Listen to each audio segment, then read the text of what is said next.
I was transferred to a new colliery. A doctor of medicine by profession, my job was always full of challenges. From ordinary laborers to managers, all the employees seemed to depend on me for their lives and well-being, as if I controlled their fate. If someone had a small injury on his leg, he called the doctor. If any sick person had breathed their last inside any hovels, the doctor would be summoned again. A coolie had died inside the mine, I must rush to the place before anyone else would turn up. Anyway, there was no point in feeling bad when one had decided to accept this profession. My residential quarter was not bad. Two pairs of rooms covered with a tiled roof. There was a slightly raised terrace in front of the rooms, and just beneath it was a courtyard where cooking was done. There was plenty of open space on all sides. Initially, I thought it was a good idea to come to this place. The previous colliery I had worked at was huge, almost the size of a small town. There I was choked by smoke, and there were slums in all directions. Here at least I could breathe a little clean air. The manager of this colliery was a Bengali gentleman, an amicable person. Since I was new at this place, I had to make his acquaintance. I visited his bungalow during my evening walk that day. A pot-bellied, short, dark man suddenly stopped before me and greeted me with a namaskar. His mustache was hanging down to his lower lip, and he wore a spectacle with a white nickel frame on his nose. He looked sternly at me for some time and then asked, "You are the new doctor, right?" "I am, in fact, the head clerk." I did not know how to reply. Nodding my head and managing a faint smile, I too greeted him back with a namaskar and started on my way. But the man followed me. He said, "Do you mind walking with me that way for a while? I've something to discuss with you." While walking, he began to talk about himself. He had been working here for nearly a decade, but never absented himself for even a single day. His home village was about a mile away. He went home every day before dusk. I had not asked him anything, yet he started warning me, "See, this is the sort of rule here. Never get out of your residence after dark. You're new here. I caution you as you know little about this place." "But why?" I asked. Immediately, his reddish teeth, stained with beetle juice, peeped through the bushy mustache. I realized that it was a smile. He replied, "You should not ask this question. This is a horrible place. Do you believe in ghosts?" I answered him in the negative. "Damn, here ghosts are everywhere. The entire colliery is densely populated with ghosts. You would not find a single human figure here in the evening. People are afraid to get down into the mines, even in the daytime, and all activities cease after dark. At night, you will come across weird things.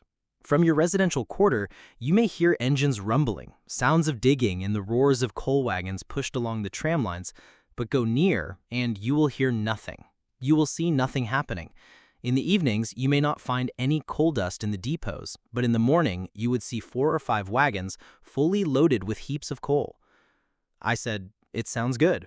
After all, the ghosts are so helpful here." The gentleman exposed his teeth once again in a smile.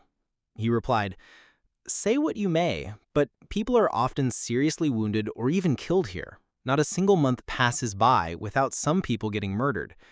Earlier, everything happened inside the mines, but the ghosts have all come out in the open for the last 6 years. Do you know what happens to the registers and papers in my office?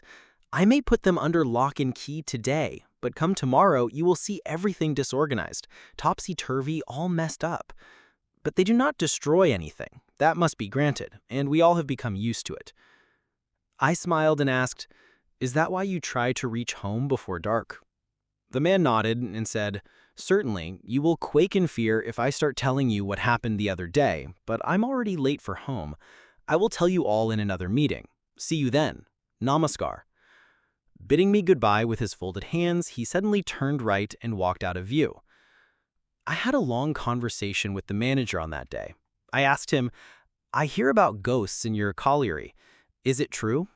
He laughed. "So you've heard already?" "Yes, of course, I have heard. But do ghosts really exist? I never believe in them."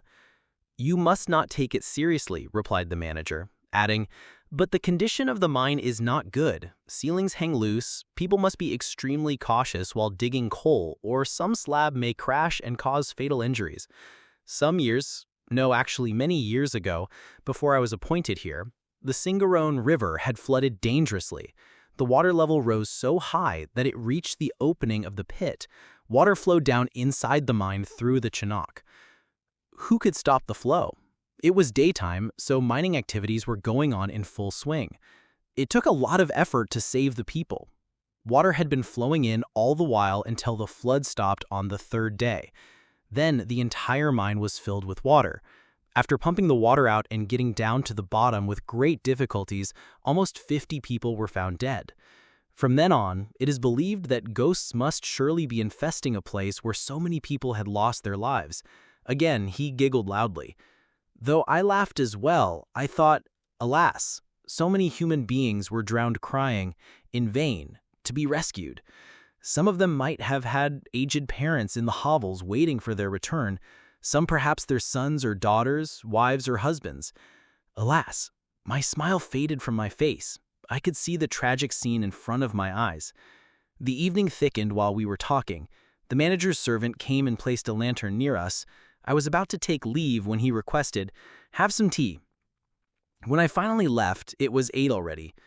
The manager said, "My servant would accompany you back to your place with a lamp. Perhaps he thought whether I would feel troubled by the ghosts." I smilingly assured him, "That is not needed at all. I am really not afraid of ghosts." Then he happily bade me goodbye with a namaskar. As I crossed the main gate of his bungalow and came out on the road, I noticed the hushed darkness. I could not hear any noise of human presence around me. I looked up into the sky, full of stars, and moved forward in their dimmed light. My quarter was not very close. I had to cross 2 or 3 slums to reach an orchard of mango trees and jackfruit, then take another path made of packed coal dust. A dilapidated house stood a little distance from where I had to turn right to pass under a neem tree and stroll a couple of minutes further to arrive at my door. I cannot recall right now what I thought as I walked down the narrow path when I heard footsteps behind. A dog suddenly began to bark at the hovels I had just left behind. Hardly the noise had stopped when a tall, dark figure landed in front of me, crunching the dried leaves under the trees. I was startled and a bit afraid. Before I could ask the man any question, he came closer and pleaded, "Doctor, please come along with me." Perhaps the man was a Santhal. "Why? What happened?" I asked. "You have to save my son, doctor. If you refuse to come, he would certainly die. Come with me, please." "What happened to your son?" "No idea. You come and see yourself. I will bring you back to your home." His voice sounded like he would break into tears. I could not say no. "Let's go," I replied. Crossing the orchard, we took another road. The man was walking in front of me. I asked him, "What is your name?" "Tula Manhi." "How far do we need to go?" He pointed with his raised arm, "Right there." Since it was impossible to walk silently, I tried to start a conversation. "Do you dig coal inside the mine?" "Yes, Babu." "How many sons do you have?" "Only one." "How old is he?" "He is grown up now." "Yet, what exactly is his age?" "Who knows? I have no idea." We were walking while talking to each other. The coolie hovels he had pointed out to me earlier seemed to recede farther away as we walked. I inquired, "Why, Tula? You said it is very near." Tula answered, "Indeed, Babu. Don't you think it is close?" Nevertheless, the path seemed unending. To pass the time, I started talking again. "What happened to your son?"